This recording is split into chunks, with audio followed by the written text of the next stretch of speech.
Assalamualaikum warahmatullahi wabarakatuh. Perkenalkan, nama saya Ani Depi, saya dari 12 Farmasi.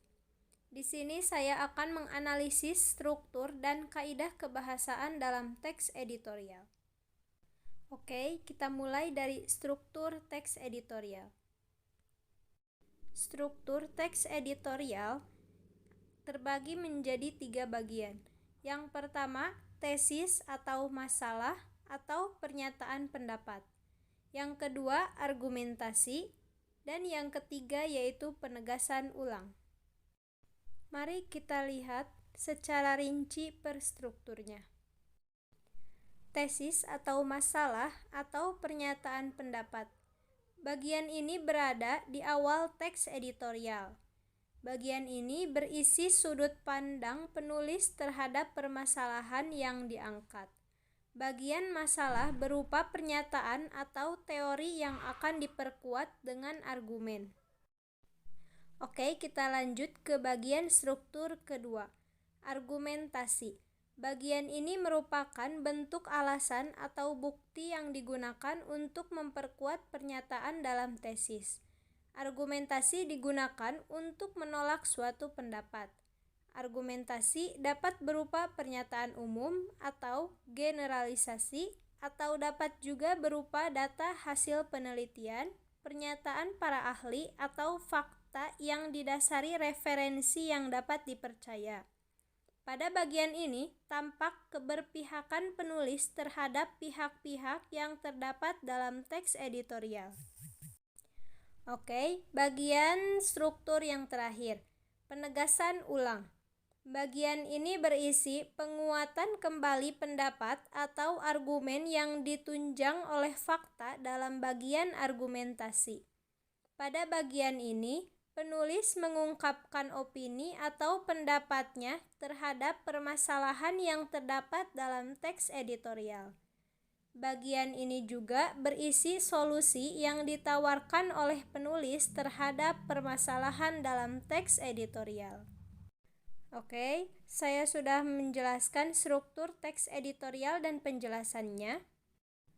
Mari kita lanjutkan kegiatan menganalisis struktur teks editorial. Selanjutnya, saya akan memberikan contoh teks editorial tentang lingkungan. Teks editorial ini terbit pada koran Kompas edisi 13 Juli 2020 dengan judul Bola Panas Reklamasi Laut Ancol. Oke, mari kita analisis. Bagian tesis. Nah, pada bagian tesis ini seperti apa? Mari kita cermati bersama-sama. Seharusnya Gubernur Jakarta Anies Baswedan dapat memberikan argumentasi yang layak sebelum beliau memberikan izin reklamasi area rekreasi Ancol. Keputusan yang telah diterbitkan di akhir Februari lalu itu telah mengingkari janji politiknya ketika kampanye. Keputusan itu juga yang akan mengancam area reklamasi serta menabrak Perda Rencana Tata Ruang dan juga wilayah.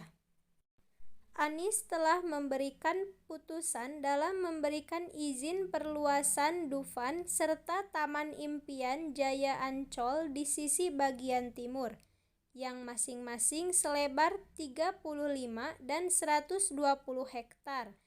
Dalam waktu belakangan ini, setelah pro kontra yang muncul, Anies menyebutkan jika keputusan itu merupakan syarat legal guna memanfaatkan daratan sebab terjadinya penumpukan lumpur dari pengerukan sungai serta waduk di kota Jakarta yang mendangkal akibat sedimentasi. Nah, pada bagian paragraf kedua, itu merupakan tesis atau masalah atau pernyataan pendapat. Oke, kita lanjut ke struktur yang kedua, yaitu argumentasi. Nah, mari kita cermati bersama-sama. Alasan dalam memanfaatkan hasil penumpukan lumpur itu bisa dipahami serta cukup masuk akal. Pemerintah Provinsi DKI Jakarta tidak bisa membiarkan 3,4 juta meter kubik lumpur yang sekarang telah berubah menjadi daratan seluas 20 hektar di area Ancol Timur. Membiarkan lahan yang telah setengah jadi karena pemadatan lumpur tentu hanya dapat memperburuk lingkungan kawasan pesisir utara Jakarta. Hanya saja, pemanfaatan daratan itu harusnya tetaplah mengacu dalam rencana tata ruang serta wilayah DKI Jakarta. Rencananya, perluasan area Ancol sebanyak 72% saham perusahaannya dimiliki oleh pemerintah DKI tidak akan masuk ke dalam perda tata ruang yang ada. Secara aturan, daratan yang telah terbentuk tidak dapat dijadikan sebagai alasan untuk memperluas area Ancol. Anies berpendapat jika tujuan dari perluasan Ancol ini tidak sama dengan proyek reklamasi di Teluk Jakarta. Selain untuk memberikan akses pantai gratis untuk masyarakat, ia juga menyebutkan jika pihaknya tetap akan membangun museum Rasulullah serta peradaban Islam di area yang akan direklamasi itu. Tetapi gubernur tetap harus memberikan argumentasi terkait dampak reklamasi pada lingkungan. Padahal jika kita tilik sebelumnya, Anies di dalam janji politiknya menyebutkan menolak reklamasi. Janji politik itu sekarang sudah ditinggalkannya dengan alasan sudah terlanjur dibangun.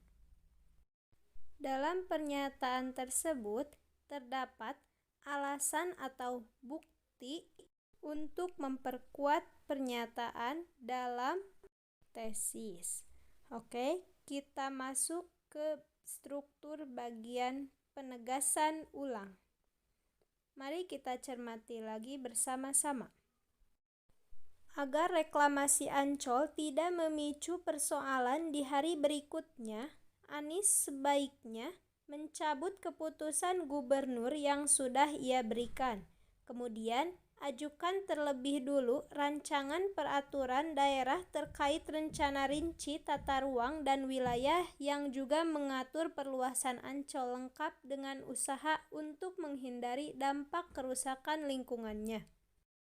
Pembahasan aturan itu juga harus transparan supaya tidak memicu gejolak baru.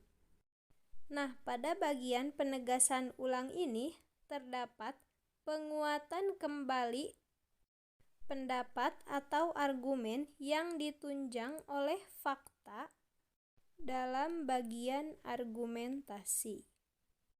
Nah, dalam bagian penegasan ulang ini, penulis memberikan pendapatnya, opini atau pendapat yang ada dalam permasalahan teks editorial ini. Serta penulis juga pada bagian ini menawarkan solusi terhadap permasalahan yang ada dalam teks editorial. Oke, saya sudah menganalisis struktur teks editorial. Mari kita lanjutkan ke kaidah kebahasaan teks editorial. Kaidah kebahasaan teks editorial terbagi menjadi 4 bagian. Yang pertama yaitu menggunakan kalimat retoris.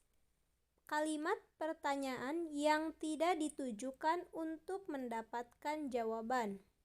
Yang kedua, menggunakan kata-kata populer. Bertujuan untuk memudahkan pembaca dalam memahami isi teks editorial. Yang ketiga, menggunakan kata ganti penunjuk.